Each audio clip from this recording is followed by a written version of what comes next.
নিখরচায় এবার সরকারি হাসপাতালে হবে সিটি স্ক্যান। দুর্গাপুর মহকুমা হাসপাতালে সেই পরিষেবার উদ্বোধন হলো। উদ্বোধন করলেন রাজ্যের পঞ্চায়েত, গ্রামোন্নয়ন এবং সমবায় মন্ত্রী প্রদীপ মজুমদার। উপস্থিত ছিলেন আসানসোল দুর্গাপুর উন্নয়ন পর্ষদের চেয়ারম্যান তথা দুর্গাপুর মহকুমা হাসপাতালের রোগী কল্যাণ সমিতির চেয়ারম্যান কবি দত্ত, মহকুমা শাসক সৌরভ চট্টোপাধ্যায়। দুর্গাপুর মহকুমা হাসপাতালে পশ্চিম বর্ধমানের পাশাপাশি বাঁকুড়া এবং পূর্ব বর্ধমানের বেশ কিছু এলাকার মানুষ আসেন চিকিৎসা করাতে। আর্থিক অনটনের জন্য বাইরে সিটি স্ক্যান করাতে অনেকের সমস্যা হতো। সেই সমস্যার কথা মাথায় রেখে দুর্গাপুর মহকুমা হাসপাতালে শুরু হলো নিজস্ব সিটি স্ক্যান পরিষেবা। পশ্চিমবঙ্গ সরকারের স্বাস্থ্য পরিবার কল্যাণ দপ্তরের অর্থানুকূল্যে অত্যাধুনিক মানের এই মেশিন বসানো হয়। এই সিটি স্ক্যান মেশিন চালানোর জন্য দুর্গাপুরে একটি বেসরকারি ডায়াগনস্টিক সেন্টারে বেশ কিছু টেকনিশিয়ান কাজ করবে। মন্ত্রী প্রদীপ মজুমদার বলেন, দুর্গাপুর মহকুমা হাসপাতালে 18 স্লাইস স্ক্যান পরিষেবা আজ থেকে শুরু হলো। বাঁকুড়া, পূর্ব বর্ধমান এবং পশ্চিম বর্ধমানের মানুষ এই হাসপাতালে পরিষেবা পাবে। সারা রাজ্য জুড়ে সরকারি হাসপাতালে চিকিৎসা পরিকাঠামো উন্নত হচ্ছে। আগামী দিনে আরও উন্নত হবে সরকারি হাসপাতাল।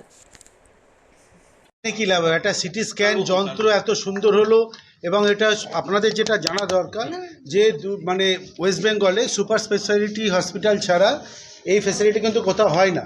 তা আমাদের হসপিটাল কিন্তু সাব ডিভিশন হসপিটাল হিসাবে এটা ওয়ান অফ দ্য ফার্স্টেস্ট হিসাবে এটা আমরা পেলাম এবং এটার জন্য আমরা সত্যি সত্যি সরকারের কাছে কৃতজ্ঞ। অনেক প্রচেষ্টার ফল এবং ডেভেলপমেন্ট দেখুন হচ্ছে, আরও অনেক কিছু হবে। আপনাদেরকে আগেও বলেছি কিছুদিনের মধ্যে আমরা ল্যাপ্রোস্কোপিক মেশিনও চলে আসবে।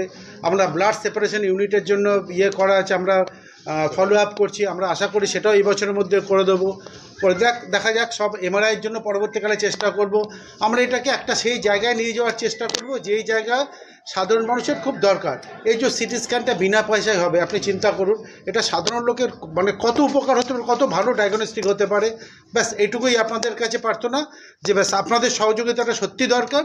এই সহযোগিতাটা রাখবেন, তাহলেই হবে, পাশে থাকবেন। কোনো বেসরকারি সংস্থার উদ্যোগ? হ্যাঁ, এটা যে এটা কোনো বেসরকারি উদ্যোগ, পুরোপুরি সরকারি উদ্যোগ।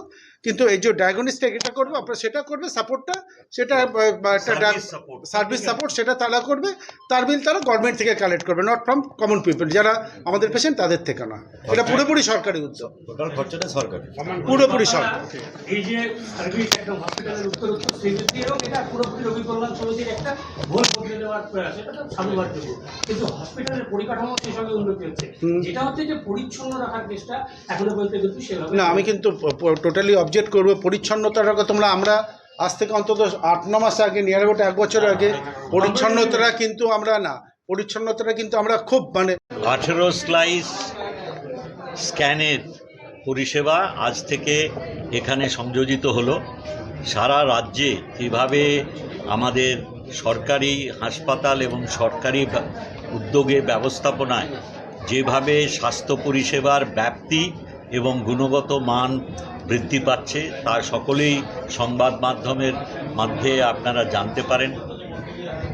আপনাদের সহকর্মীরা সেখানে বিভিন্ন কর্মকাণ্ড আমাদের সাধারণ মানুষের কাছে পরিবেশন করেন।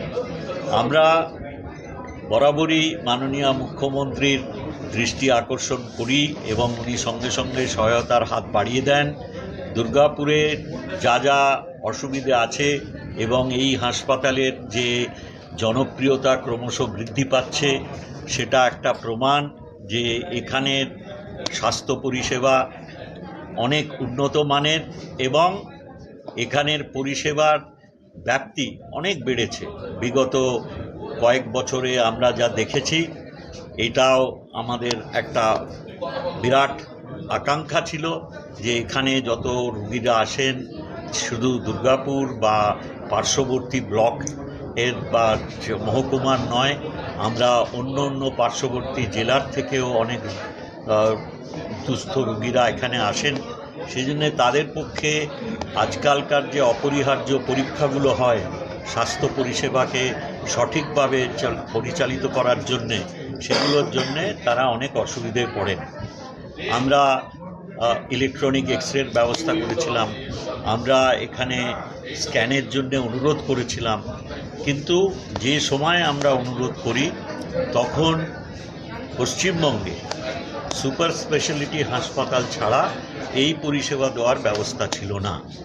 মাননীয় মুখ্যমন্ত্রী দুর্গাপুরের বাসীদের আবেদনের কথা মাথায় রেখে আরও কয়েকটি মহকুমা হাসপাতালে সঙ্গে দুর্গাপুরও যাতে এই পরিষেবা দিতে পারেন সেই রকম সিদ্ধান্ত নেন। আমি খুব আনন্দিত যে আজকে সেই প্রতিশ্রুতি আমাদের আকাঙ্ক্ষার ওপর নির্ভর করে তার। আপনিও কি মুরগি প্রতিপালন করে আর্থিক লাভের মুখ দেখতে চান? হরেক রকম প্রজাতির মুরগির শাবক লালন পালন করে বিক্রয় করে লাভবান হতে পারবেন খুব সহজেই। তাহলে আর চিন্তা নেই, আপনার জন্য প্রচেষ্টা নিয়ে এসেছে সেই সুযোগ। একই ফার্মে হরেক রকম প্রজাতির মুরগি পেয়ে যাবেন এখানে। এখানে রয়েছে করকনাথ মুরগি, এছাড়াও আছে গিনি, ফ্রিগেল, টার্কি দেশি, এছাড়াও কোয়েল মুরগির শাবক। পাইকারি এবং খুচরো বিক্রয় করা হয়। যারা মুরগি পালন করে লাভবান হতে চান তাদের সকলকে আহ্বান জানাই আমরা। আজই চলে আসুন আমাদের প্রতিষ্ঠানে। আমাদের ঠিকানা মহারাজাহাট, রায়গঞ্জ, উত্তর দিনাজপুর। মোবাইল নম্বর 8250428960, 8145717292, 9907063902। শিক্ষাই জাতির মেরুদণ্ড।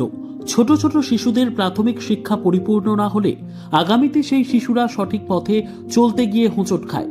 শিশুদের এই শিক্ষার প্রয়োজনীয়তাকে সামনে রেখেই গত 1 বছর ধরে পরিষেবা দিয়ে চলেছে জিনিয়াস এডুকেয়ার একাডেমি। শিশুদের অত্যাধুনিক শিক্ষায় শিক্ষিত করে তোলার একমাত্র বিশ্বস্ত প্রতিষ্ঠান এই একাডেমি। এখানে অভিজ্ঞ শিক্ষক শিক্ষিকা দ্বারা যত্ন সহকারে মাতৃভাষা বাংলা মাধ্যমে পড়ুয়াদের শিক্ষা দেওয়া হয়।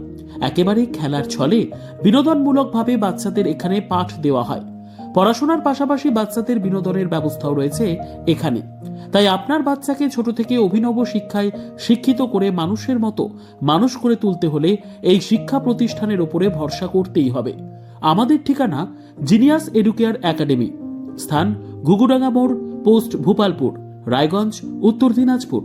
মোবাইল নম্বর 9563630109 অথবা 7029042308।